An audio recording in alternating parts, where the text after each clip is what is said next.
चलो क्वेश्चन लिखो, क्वेश्चन लिखेंगे, if any conductor, if any conductor, if any conductor rotating with, if any conductor, बता रहा हूं लिखो तो, if any conductor rotating with angular velocity omega, if any conductor rotating with angular velocity omega about any fixed point,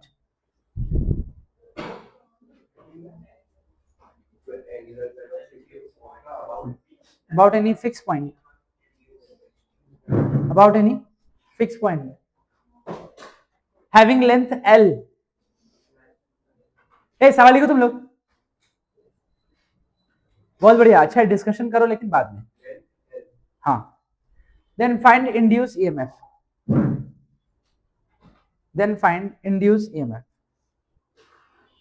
प्रश्न ये कह रहा है गाइस कि एक कंडक्टर है, यानी कंडक्टिंग रॉड है जिसका लेंथ एल है बेटा, और ना वो एक एंड के अबाउट क्या कर रहा है बेटा, देखो जैसे ये मान लो रॉड, इधर देखो ये क्या एक रॉड है, अब ये रॉड है तो ये रॉड एक एंड के अबाउट क्या कर रहा है, रोटेशन कर रहा है, घूम रहा है ना, तो भाई रोटेशन तो हो रहा है ना, मैग्नेटिक फील्ड में मोशन तो कर रहा है, तो मोशन करने से क्या होता है, फ्लक्स में चेंज होगा, ईएमएफ इंड्यूस होगा, उसी की वैल्यू आपको बताना है, ठीक है, मेरी बात समझ रहे हो कि नहीं बताओ, तो आप एक बात समझेंगे, ठीक है, आप एक बात को समझेंगे, नहीं देखो मान लो कंडक्टर है, ये क्या बेटा, ये कंडक्टर है, डब्ल्यू नहीं बोलते बेटे, मान लो इस पॉइंट के अबाउट हिंज्ड है, ठीक है, इस पॉइंट के अबाउट क्या बेटा, हिंज है, तो अब क्या हो रहा है बेटा, इसका रोटेशन होगा, क्या होगा इसका, रोटेशन होगा, यस और नो, इसका क्या होगा बेटा, ओमेगा एंगुलर वेलोसिटी से ये रोटेट कर रहा है, अब समझेंगे एक बात को, अब ये रोटेशन हो रहा है, तो हमें एक बात पता है, यहां पर मैं ना मैग्नेटिक फील्ड भी बना देता हूं मैं, ताकि आपको दिक्कत ना हो,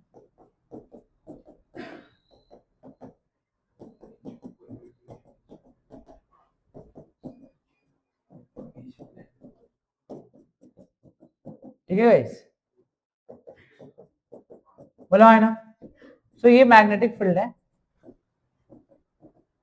हाँ है ना, तो ये मैग्नेटिक फील्ड क्या है बेटा, बी है ना, सो ये बी मैग्नेटिक फील्ड में, बी मैग्नेटिक फील्ड में जब एक रॉड को मैंने से रोटेशन करवा दिया ओमेगा एंगुलर वेलोसिटी से, तो यहां पर ईएमएफ इंड्यूस होगा, तो एक बात समझेंगे, आपने कल पढ़ा था कि सर जब एक कंडक्टर, जब एक कंडक्टर है ना, जब एक कंडक्टर v वेलोसिटी से, मैंने कहा जब एक कंडक्टर v वेलोसिटी से मतलब अपने लेंथ से परपेंडिकुलरली मोशन करता है, तो उसकी वजह से जो ईएमएफ इंड्यूस होता है वो ईएमएफ कितना था, VBL, VB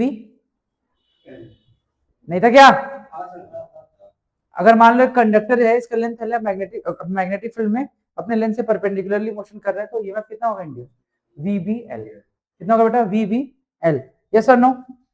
अब गाइस यहां पर एक छोटा सा स्ट्रिप ले लेंगे, छोटा सा स्ट्रिप ले लेंगे,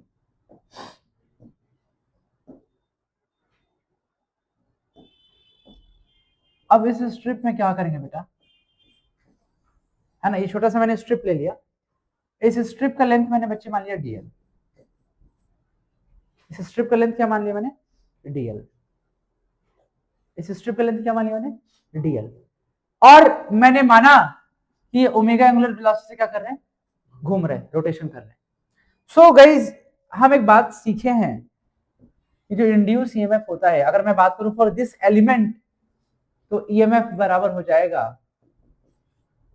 VBDL, ये होता है, जहां पर V वेलोसिटी है, V मैग्नेटिक फील्ड है, और DL क्या लेंथ एलिमेंट है, पढ़ते हो ना कि एक रॉड है, उसको मैग्नेटिक फील्ड में यदि मैं मोशन कराऊं तो ईएमएफ होता है VBL, ईएमएफ क्या होता है, VBL, है ना, और गाइस यहाँ पर v क्या बेटा, लीनियर वेलोसिटी, और omega is angular velocity. So relation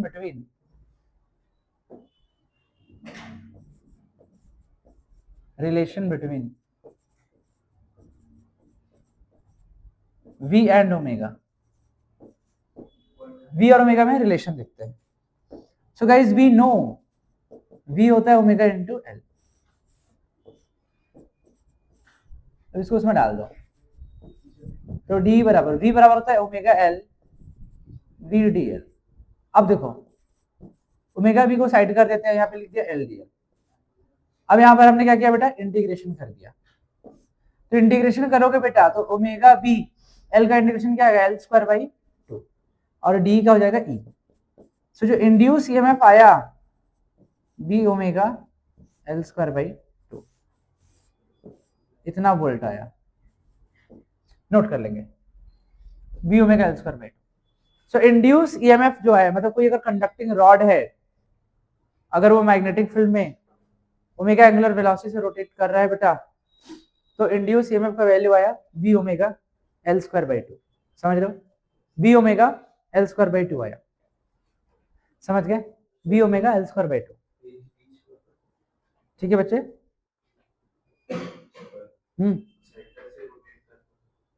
centre से तो रोटेट कर रहा है बेटा. अच्छा ये यहाँ पे, तो यदि सेंटर से रोटेट करता तो आप उसका लेंथ का आधा कर देते, है ना, लेंथ का क्या कर देते, आधा. मतलब आपको देखना है बेटे कहां से एक्सिस ऑफ रोटेशन हो रहा है. ठीक है, आपको चेक करना है कि एक्सिस ऑफ रोटेशन कहां पर है.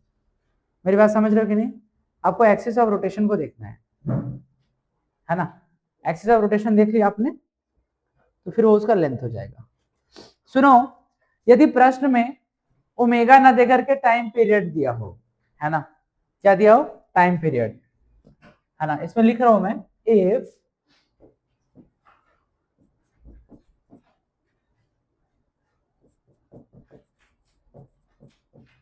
if time period of given rod is t. सो हमें पता है t होता है 2 पाई बाई ओमेगा. पता है t क्या होता है, 2 पाई बाई ओमेगा. तो यदि हम ये जानते हैं कि t होता है 2 pi by omega, so induce EMF जो होगा बेटा v omega L square by 2 जो है ना, इसमें मैं क्या लिखूंगा, ओमेगा की जगह 2 पाई बाई टी, यानी v by 2 into L square, और ओमेगा की जगह क्या हो जाएगा, 2 पाई बाई टी. यानी ईएमएफ जो हो जाएगा pi B L square by T, इतना वोल्ट हो जाएगा, pi B L square by T. So induce EMF जो होता है B omega L square by 2, और यहां पर pi B L square by T. Clear है गाइस, ठीक है ना. यहाँ पे टी क्या टाइम पीरियड है, टी क्या बेटा, टाइम पीरियड. आप इसको जल्दी से नोट कर लेंगे.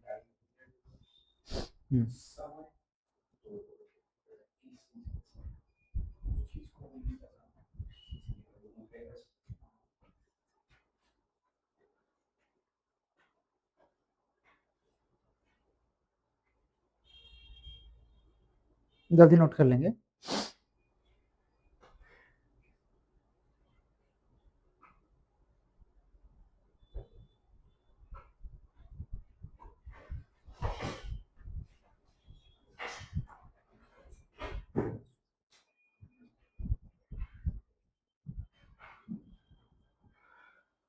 ठीक है, हाँ भाई, टी होता है 2 पाई बाई ओमेगा ना बेटा, सो ओमेगा हो जाएगा 2 पाई बाई टी. ओमेगा क्या हो जाएगा, 2 पाई बाई टी. ओमेगा क्या हो जाएगा, 2 पाई बाई टी, है ना. टाइम पीरियड जो होता है 2 पाई बाई क्या होता है, ओमेगा ही तो होता है ना. तो ओमेगा की जगह 2 पाई बाई टी कर दिया. समझ गए, ठीक है. समटाइम्स टाइम पीरियड ना देके फ्रीक्वेंसी दिया होगा, हो सकता है. आगे लिख लेता हूं, इफ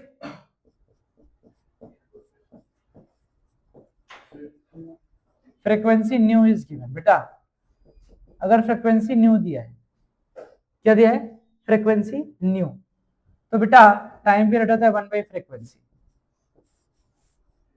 मान लो सवाल में ना ओमेगा दिया है ना टाइम पीरियड दिया है, क्या दिया है, फ्रीक्वेंसी दिया है। तो यहाँ पे टी कर दोगे 1/न्यू। तो यहाँ पे जो इंड्यूस ईएमएफ होगा ये क्या हो जाएगा, pi B L square, 1/t लिखा है पहले यहाँ पे, so pi B L square, 1/t की जगह क्या हो जाएगा, frequency, so pi nu B L square, इतना वोल्ट हो जाएगा बेटे, नोट कर लेंगे, pi B nu L square.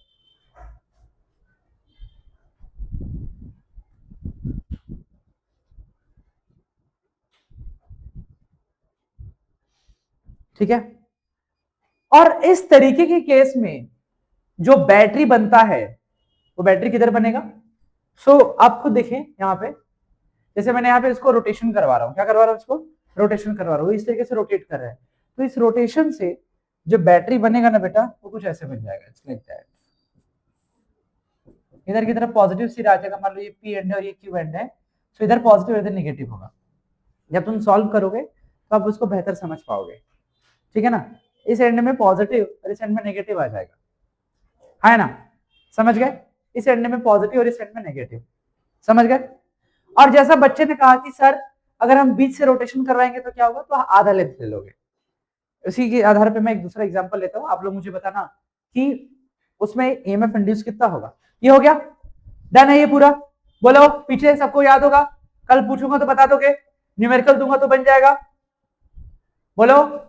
कोई कंडक्टिंग रॉड है ना, जिसका लेंथ एल है, अगर वो बी मैग्नेटिक फील्ड में रोटेशन करवा रहे हैं उसको, तो ईएमएफ जो इंड्यूस होगा वो B omega L square by 2 होगा। कितना होगा, B omega L square by 2। यहाँ पर एल क्या है बेटा, तो एल वो लेंथ है, कहां से लेंथ, हिंज्ड पॉइंट से, एक्सिस ऑफ रोटेशन से एंड तक का लेंथ है वो, याद रखना, समझ रहे हो मेरी बात, है ना, तो आपको अच्छे से याद होना चाहिए, ठीक है। एक दूसरा केस है गाइस, आप लोग उसको बताना है ना।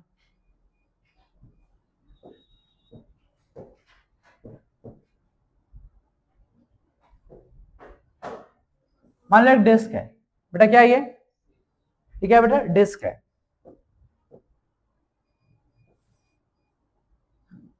जिसका रेडियस क्या बच्चे आ रहा है, अपने इस एक्सिस के अबाउट क्या करा बेटा, ओमेगा एंगुलर वेलोसिटी से रोटेशन। सो आप मुझे बताएंगे कितना ईएमएफ इंड्यूस होगा, बताओ। ये डिस्क है बेटा, ये डिस्क रोटेट कर रहा है, डिस्क क्या कर रहा है बेटा, रोटेशन कर रहा है, यस और नो, है ना। और बेटा यहां पर मैग्नेटिक फील्ड बना देता हूं,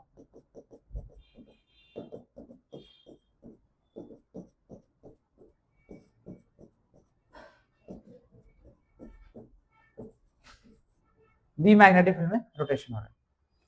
सो बताएंगे बेटा कितना ईएमएफ इंड्यूस होगा, बताओ।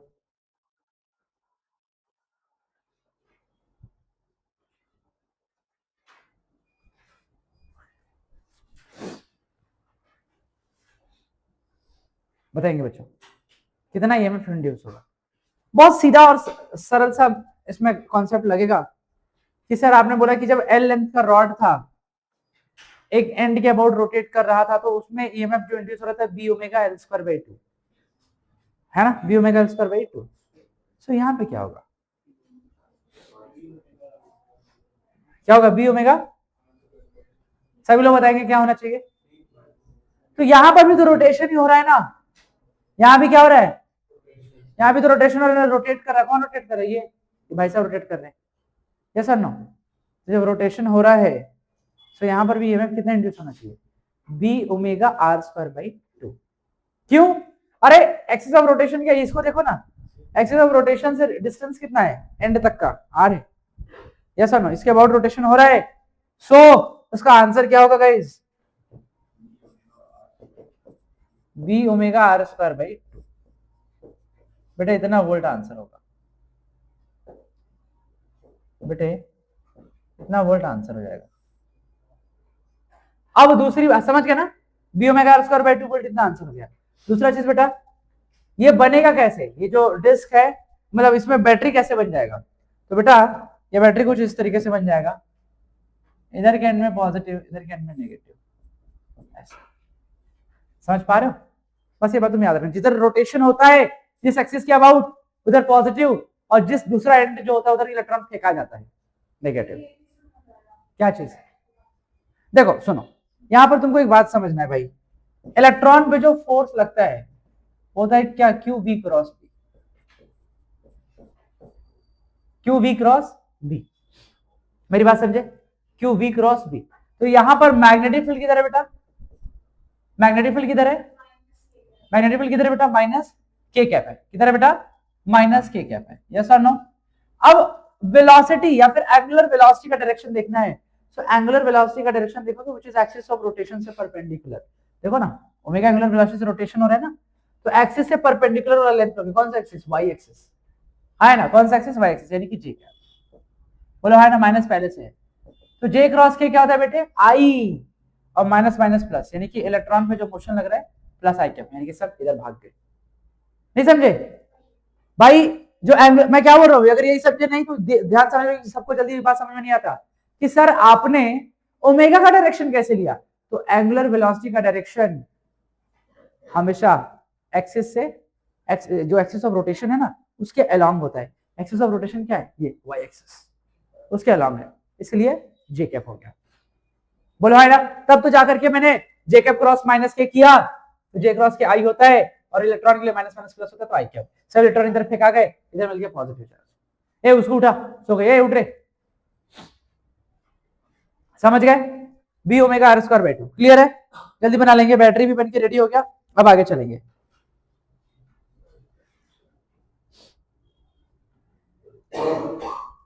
ठीक है, ठीक है, एक प्रश्न देना चाहूंगा, है ना, एक प्रश्न दे रहा हूं, आप उसको बनाएंगे। तो यहाँ पे क्वेश्चन में क्या बोला कि वर्टिकल डिस्क है, क्या एक वर्टिकल डिस्क है जिसका डायमीटर कितना बेटा, 10 सेंटीमीटर, है ना, 10 सेंटीमीटर उसका डायमीटर है, makes an angle of makes 20 revolution per second, यानी कि एक सेकंड में 20 बार रिवॉल्व कर रहा है, रिवोल्यूशन कर रहा है, रोटेशन कर रहा है, अबाउट अ हॉरिजॉन्टल एक्सिस, है ना, about a horizontal axis, passing through its center a uniform magnetic field B 10 to the power minus 1 Tesla, है ना, acts its perpendicular, है ना, to the plane of the disk। तो आपको बताना है पोटेंशियल डिफरेंस, कोशिश करना चाहोगे एक बार बताना जरा,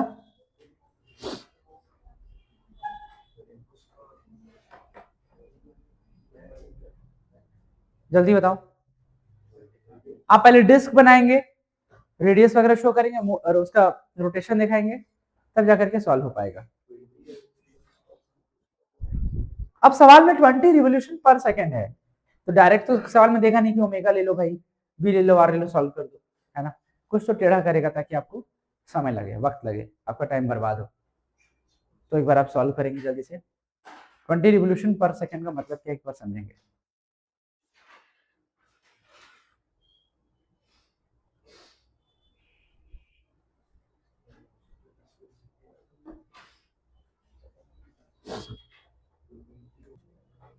देखो इस क्वेश्चन को, देखो इस क्वेश्चन को कैसे करेंगे, यहां पर बोला है कि वर्टिकल डिस्क है जिसका डायमीटर क्या है, 10 सेंटीमीटर।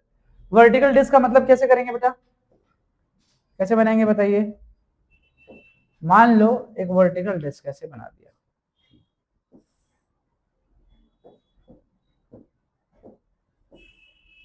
ठीक है, एक वर्टिकल डिस्क है, अपने इस एक्सिस के अबाउट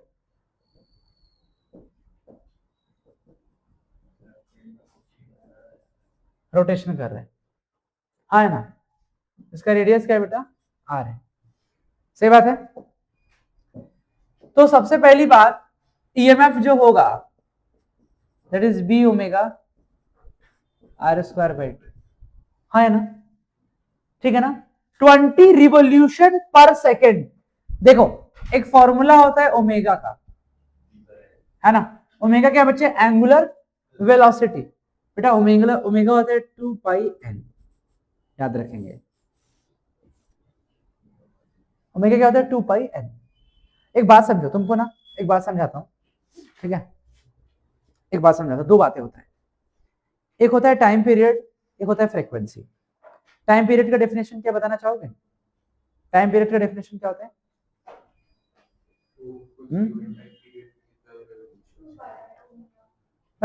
टाइम पीरियड का डेफिनेशन पूछ रहा हूँ।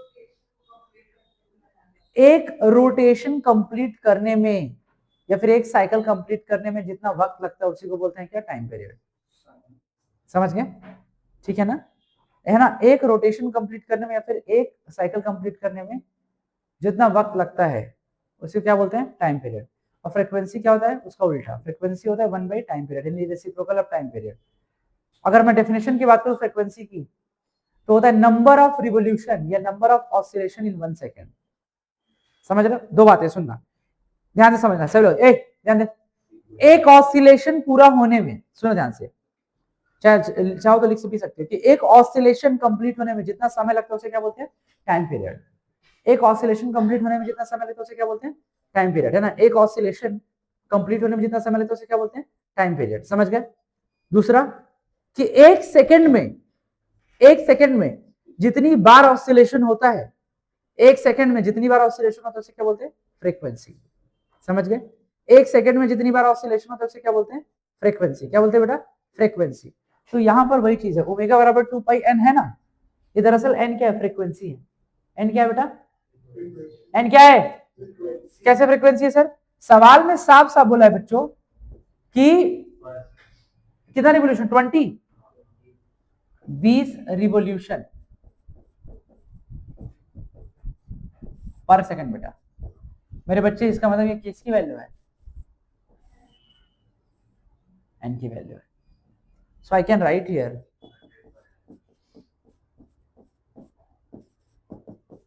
40 पाई, और यूनिट क्या लिखोगे बेटा? रेडियन पर सेकंड। मेन तो यही है, फॉर्मूला तो आप रट ही लोगे कि ईएमएफ इंड्यूस का B omega are square by 2 होता है रोटेशन के लिए, रट लोगे, लेकिन ओमेगा में फंस जाओगे, पक्का गारंटी है फंसोगे। आता है तो वेल एंड गुड, वरना गएगा हमसे, फंसोगे पक्का। सो ओमेगा आ गया ये, अब वैल्यू रखते चलो। बी कितना है बेटा? 10 की पावर -1 यानी 0.1। ओमेगा कितना हो गया बेटा? 40 पाई। आर कितना बेटा? रेडियस कितना है? तो सवाल में डायमीटर दे रखा है ना? डायमीटर कितना? 10 सेंटीमीटर है ना बेटा? डायमीटर कितना है? 10 सेंटीमीटर। तो डी बराबर होता है 2r बराबर 10 सेंटीमीटर। रेडियस कितना? 5 सेंटीमीटर। तो आर स्क्वायर का मतलब क्या? 5 इंटू 10 की पावर -2 का स्क्वायर, है ना? बोलो। So B omega are square by 2।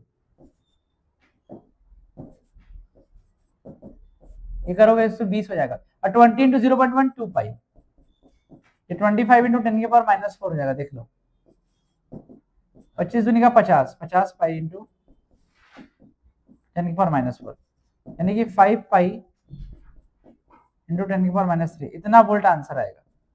या फिर 5 इंटू 10 की पावर -3 क्या हो जाएगा? 5 मिली वोल्ट, यानी कि 5 पाई मिली वोल्ट।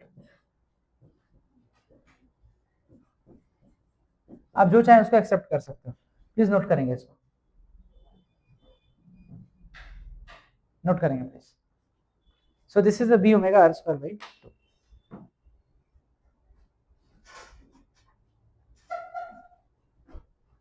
ठीक है बच्चे, B omega are square by 2 जल्दी से नोट कर लेंगे। तो आपको ये सब क्वेश्चन बेटा आना चाहिए।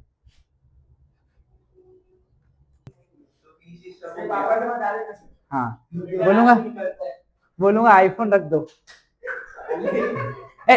चलो देखो, इधर देखो, मैं बात करने जा रहा हूं किसके बारे में? Self induction. ध्यान से सुनो, आपके सामने मैंने एक कॉइल बनाया है। क्या बनाया है? आपके सामने मैंने क्या बनाया? कॉइल, है ना? अब सुनो, अब इस कॉइल में ये करंट फ्लो कर रहा है ना? ये देखो, ये कॉइल है, इस कॉइल में करंट का फ्लो क्या हो रहा है? आई। ध्यान देंगे, इस कॉइल में करंट का फ्लो क्या हो रहा है? आई। अच्छा, आई करंट फ्लो होने की वजह से क्या होगा?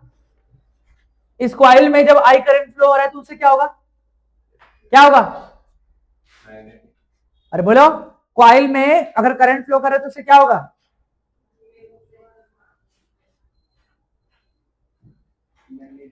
मैग्नेटिक फील्ड लाइंस पैदा होंगे रे मूर्खों। क्या पैदा होगा? ठीक है ठीक है ठीक है। देखो मैंने बोला कि इस क्वाइल, देखो ये क्वाइल है, क्वाइल में करंट का फ्लो हो रहा है, जिससे क्या पैदा होगा? Magnetic field line. अच्छा वो मैग्नेटिक फील्ड कैसे होगा? Out of the plane. कैसे होगा? Out of the plane. Out of the plane का मतलब क्या? कि एंटी क्लॉकवाइज डायरेक्शन में करंट का फ्लो हो रहा है ना, एंटी क्लॉकवाइज डायरेक्शन में, तो इससे क्या होगा? बाहर की तरफ आएगा मैग्नेटिक फील्ड लाइन। तो एक बात समझेंगे बेटा, इस क्वाइल में जब करंट का फ्लो हुआ तो करंट के फ्लो होने से क्या पैदा हुआ? Magnetic field line. क्या पैदा हुआ? Magnetic field line. अब ये जब मैग्नेटिक फील्ड लाइन इस क्वाइल से पास करेगा, जब ये मैग्नेटिक फील्ड लाइन इस क्वाइल से पास करेगा इसके एरिया से, तो क्या पैदा होगा? मैग्नेटिक, क्या पैदा होगा? मैग्नेटिक, अरे बोलो, मैग्नेटिक फ्लक्स पैदा होगा। और जानते हो जितना ज्यादा करंट, जितना ज्यादा उतना ही ज्यादा मैग्नेटिक फील्ड लाइंस, और जितना ज्यादा मैग्नेटिक फील्ड लाइंस उतना ही ज्यादा मैग्नेटिक फ्लक्स चेंज होगा, है ना। मैग्नेटिक फ्लक्स में उतना ज्यादा क्या होगा? चेंजेस आएंगे। और यदि मैग्नेटिक फ्लक्स में चेंजेस आएगा तो इस बात का बुरा लगेगा किसको? कि मेरे अंदर से फ्लक्स क्यों? तो जब इसको जब बुरा लगेगा तो क्या करना चाहेगा? अपोज करने के लिए क्या करेगा? है ना, कुछ मतलब अपने ही उसी सेम कॉइल में क्या करेगा? करंट पैदा करेगा। अच्छा आपको एक बात बताना चाहूंगा, ये जो करंट है ये मैंने पहले से दिया हुआ है। शुरुआत में जो करंट है मैंने खुद से दिया हुआ है। करंट देने की वजह से मैग्नेटिक फील्ड लाइन पैदा हुआ। वो मैग्नेटिक फील्ड लाइन इस कॉइल के एरिया से पास किया, मैग्नेटिक फ्लक्स जनरेट हुआ। करंट के बढ़ने के साथ में मैग्नेटिक फ्लक्स चेंज हुआ, और मैग्नेटिक फ्लक्स चेंज हुआ तो ईएमएफ इंड्यूस हुआ। क्या इंड्यूस हुआ? ईएमएफ इंड्यूस हुआ। तो जो ईएमएफ इंड्यूस हुआ ना, उसी को बोलते हैं यहाँ पर बैक ईएमएफ। कौन सा ईएमएफ? अरे कौन सा ईएमएफ? Back EMF. ये बैक ईएमएफ क्या? सुन लो, पहले से मैंने एक वोल्टेज दे रखा है, पहले से मैंने एक बैटरी लगा रखा है इस कॉइल में, मैंने पहले से एक बैटरी लगाया है। उस बैटरी के लगाने की वजह से तभी तो करंट का फ्लो हो रहा है, बोला है ना। पहले से एक बैटरी लगा है दोस्तों, और बैटरी लगे होने की वजह से क्या पैदा हो रहा है? करंट। क्या पैदा हो रहा है? करंट। इस करंट की वजह से वापस से इसमें मैग्नेटिक फ्लक्स में चेंज हुआ, और मैग्नेटिक फ्लक्स में चेंज होने की वजह से ईएमएफ इंड्यूस हुआ, और उस ईएमएफ जो इंड्यूस हुआ उसी को बोलेंगे क्या? Back EMF. तो एक सिंगल कॉइल में यदि मैं करंट दे रहा हूं तो उसमें अलग से ईएमएफ जनरेट हो रहा है, अलग से करंट आ रहा है। तो ये सब यूं ही नहीं आ रहा है, ये सब कॉइल के नेचर की वजह से आ रहा है, कॉइल के प्रॉपर्टी की वजह से आ रहा है। उसी को बोलते हैं सेल्फ इंडक्शन। तो सेल्फ इंडक्शन जो है एक प्रोसेस है, एक प्रक्रिया है, जो कि प्रॉपर्टी है किसका? कॉइल का, जिसकी वजह से बता रहा हूं। मैंने कहा सेल्फ इंडक्शन ना नेचर है। किसका नेचर है? कॉइल का नेचर। जिस तरीके से मैंने आपको बताया कि इनर्शिया नेचर होता है कॉइल का, इनर्शिया नेचर है कॉइल का, मतलब क्या है? कि अपने अंदर चेंज होने वाले मैग्नेटिक फ्लक्स का अपोज करता है। कौन?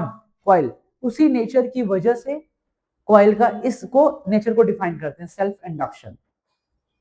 मतलब खुद एक सिंगल कॉइल है, उसमें यदि मैंने करंट दे दिया तो अलग से एक दूसरा करंट पैदा हो जाता है अपोज करने के लिए। क्या चीज अपोज करने के लिए? मैग्नेटिक फ्लक्स में चेंज को अपोज करने के लिए। उसी को बोलते हैं, उस ईएमएफ को बोलते हैं बैक ईएमएफ, क्योंकि पहले से ईएमएफ दे रखा है, तभी तो करंट पैदा हुआ, तभी तो करंट दे रहा हूं सर्किट में। फिर एक दूसरा ईएमएफ है, उसको बोलेंगे back EMF. So please heading डालेंगे सेल्फ इंडक्शन, पहले इसका डेफिनेशन लिखेंगे तो और अच्छे से क्लियर होगा। Self induction is a property of a coil. Self induction is a property of a coil by virtue of which self induction is the property of a coil by virtue of which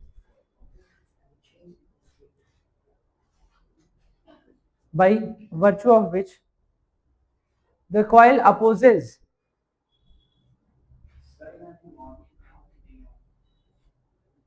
यदि वहां चल रहा है तो फिर देखो कैसे करना है। यदि वहां हो जा रहा है तो यहाँ आने की जरूरत नहीं है, यदि नहीं हो रहा है तो फिर ठीक है कि नहीं? बाय वर्च्यू ऑफ विच हो गया the coil opposes any change, the coil opposes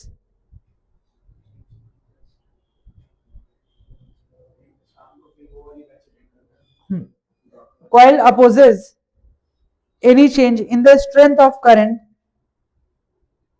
any change in the strength of current flowing through it,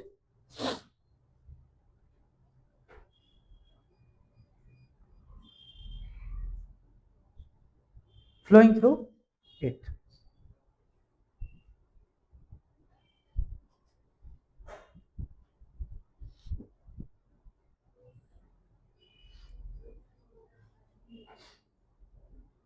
ठीक है ना? क्या लिखा आपने? Self induction is the property of coil by virtue of which the coil opposes any change in the strength of current flowing through it by inducing an EMF, by inducing an EMF, by inducing an EMF through it, by inducing an EMF in itself, by inducing an EMF, by inducing an EMF in itself. This induced EMF is called, this induced EMF is called, this induced EMF is called back EMF. बच्चों, this induced EMF is called back EMF. हाँ देखो सुनो, मैंने आपको क्या बताया, self induction एक property है कॉइल का, जिसकी वजह से मैग्नेटिक फ्लक्स मतलब करंट, उसी कॉइल में करंट यदि पास कर रहा है तो उसकी वजह से क्या हो रहा है, उसको उस मैग्नेटिक फील्ड लाइन को, उस फ्लक्स को वो अपोज कर रहा है, जिसकी वजह से अपने आप में खुद में करंट पैदा कर लिया। तो ये हो गया स्टेटमेंट पूरा सेल्फ इंडक्शन के बारे में। और उसके बाद जो जनरेट हुआ that is EMF, EMF produce हुआ ना भाई, उसमें जो दोबारा करंट पैदा कर रहा है इंड्यूस करंट है, वो क्या है, वो इंड्यूस ईएमएफ की वजह से है। That induce EMF is called the back EMF.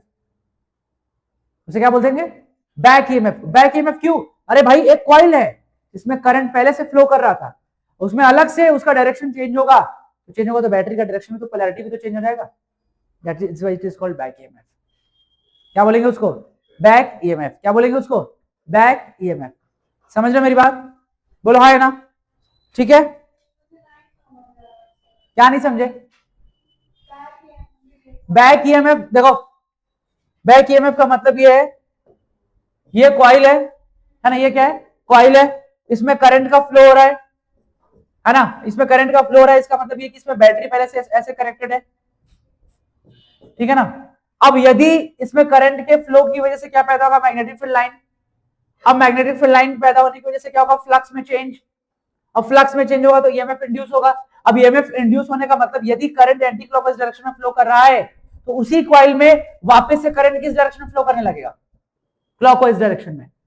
किस डायरेक्शन में फ्लो करने लगेगा, क्लॉकवाइज डायरेक्शन में। इस केस में जो बैटरी बनेगा वो कुछ इस तरीके से बन जाएगा, पोलैरिटी बदल जाएगा। मान लो एक टाइम, एक बात और सुनो, एक टाइम पे मैंने ये सर्किट ऑन किया और सर्किट को स्विच ऑफ कर दिया, सर्किट को क्या कर दिया, लेकिन थोड़ी देर के लिए सर्किट ऑन रहेगा, थोड़ी देर के लिए सर्किट क्या रहेगा, ऑन, क्योंकि ऑलरेडी मैंने बैक ईएमएफ दे दिया है। इसके प्रॉपर्टी की वजह से, इसके नेचर की वजह से बैक ईएमएफ क्रिएट हो चुका है। यानी यदि मैं अगर इसमें बल्ब लगा दूं, यानी इस कॉइल में अगर एक बल्ब लगा दूं, ध्यान से सुनना प्लीज, एक कॉइल है, इस कॉइल से क्या किया, बल्ब लगा दिया, समझ रहे हो, कॉइल से क्या लगा दिया, बल्ब, और मैंने स्विच ऑन कर दिया, तो स्विच ऑन करने से क्या होगा, बल्ब जलेगा। अब फिर स्विच ऑफ कर दिया, बल्ब जलते रहेगा, बल्ब क्या होगा, थोड़ी देर के लिए जलते रहेगा, क्योंकि ऑलरेडी मैंने इसमें बैक ईएमएफ दे रखा है, करंट वापस से इंड्यूस हो चुका है। तो जो ओरिजिनल स्विच में है ना ये वाला, यदि इसको मैंने ऑफ कर दिया तो उधर क्या होगा, बल्ब फिर भी जलते रहेगा, बैक ईएमएफ की वजह से। मेरी बात समझे? बोलो हाँ है ना। तो ये बैक ईएमएफ किसकी वजह से आया, मैग्नेटिक फ्लक्स में चेंज की वजह से आया। किससे मैग्नेटिक फ्लक्स में चेंज, उस कॉइल से एसोसिएटेड, जिसकी वजह से करंट पैदा होगा, किस डायरेक्शन में, ताकि इस कॉइल में जो ऑलरेडी मैग्नेटिक फील्ड है ना, मैग्नेटिक फ्लक्स है ना, उसको काट सके। मेरी बात समझ रहे हो? इसी की वजह से इसका नाम होता है सेल्फ इंडक्शन। अभी समझ में आया? पीछे खड़ी हो जाओ, एक्सप्लेन करो, चलो खड़ी हो जाओ, स्टैंड अप। अगला निकालो, इंडक्टर, चलो।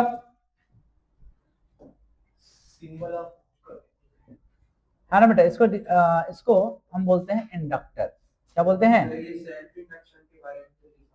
हाँ तो वही बता दिया ना, सेल्फ इंडक्शन के बारे में जितना बोला था। नहीं नहीं उतना ही है, समझ रहे ना। सेल्फ इंडक्शन क्या, मैंने क्या बोला, कॉइल की प्रॉपर्टी है, उसका वर्च्यू है, जिसकी वजह से वो बैक ईएमएफ क्रिएट करता है मैग्नेटिक फ्लक्स में चेंज होने की वजह से। एक बार आप इसको लिखेंगे, लिखो लिखो, an inductor is a circuit element, लिखेंगे एन इंडक्टर इज अ, हाँ तुम भी लिख लो, ठीक है। An inductor is a circuit element which opposes the change in current through it,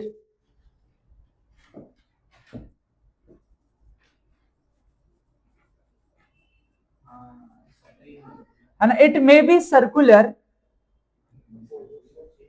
it may be change in current through it, हाँ बस यही फुल स्टॉप कर देंगे, हाँ it may be circular, it may be circular, it may be circular coil comma solenoid, या तो ये circular हो सकता है या फिर सोलेनॉइड हो सकता है ना, इट मे बी सर्कुलर और comma solenoid etcetera, circular comma solenoid, solenoid है ना, it may be circular comma solenoid etcetera, solenoid भी ऐसे ही बनता है ना, ठीक है। अब एक बार इसको बना लेंगे, आगे लिखो,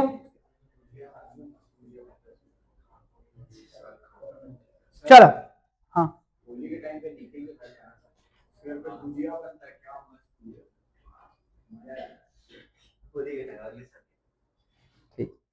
हेडिंग डालेंगे कोएफिशिएंट ऑफ सेल्फ इंडक्शन, अगला हेडिंग डालो कोएफिशिएंट ऑफ सेल्फ इंडक्शन, अरे अभी तो है ना, coefficient of self induction, coefficient of self induction है ना बेटा। तो इसमें एक पॉइंट पहला लिखेंगे कि डेफिनेशन यूजिंग मैग्नेटिक फ्लक्स, मैं बात करने जा रहा हूं कोएफिशिएंट ऑफ सेल्फ इंडक्शन की, ब्रैकेट में ना उसको सेल्फ इंडक्टेंस भी बोल देना, जो कोएफिशिएंट ऑफ सेल्फ इंडक्शन है उसी को बोलते हैं सेल्फ इंडक्टेंस, सेल्फ इंडक्टेंस,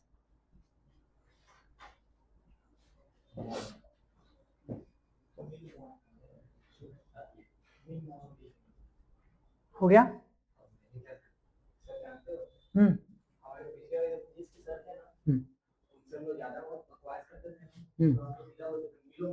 हाँ तो सेल्फ इंडक्टेंस हो गया ना। अब सुनो एक बात सुनो, आपने लिखा डेफिनेशन यूजिंग मैग्नेटिक फ्लक्स, सुनो ये कॉइल है, ध्यान से सुनो 10 बार नहीं बताऊंगा भाई, ये कॉइल है, इस कॉइल में क्या फ्लो कर रहा है, करंट, क्या फ्लो कर रहा है।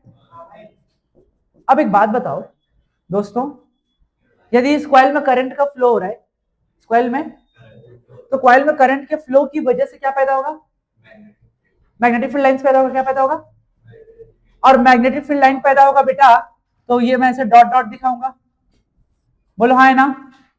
और यदि मैग्नेटिक फील्ड लाइन पैदा होगा तो क्या फिर पैदा होगा, उस एरिया से मैग्नेटिक फील्ड लाइन पास करेगा तो क्या होगा, मैग्नेटिक फ्लक्स। मुझे एक बात बताओ, अगर करंट की वैल्यू, सुन रहे हो तुम लोग, अगर करंट की वैल्यू कंटिन्यूअसली बढ़ाते जाऊं, जितना ज्यादा करंट उतना ही ज्यादा मैग्नेटिक फील्ड लाइंस, और जितना ज्यादा मैग्नेटिक फील्ड लाइन उतना ही ज्यादा मैग्नेटिक, जितना ज्यादा मैग्नेटिक फ्लक्स में change, I mean magnetic flux उतना ज्यादा बढ़ते जाएगा। तो क्या मैं ये बोल सकता हूं कि current is directly proportional to magnetic flux phi B, है ना, नहीं बोल सकता क्या, अरे जितना ज्यादा करंट उतना ज्यादा मैग्नेटिक फील्ड लाइन, जितना ज्यादा मैग्नेटिक फील्ड लाइन उतना ज्यादा मैग्नेटिक फ्लक्स, उतना ज्यादा ईएमएफ इंड्यूस।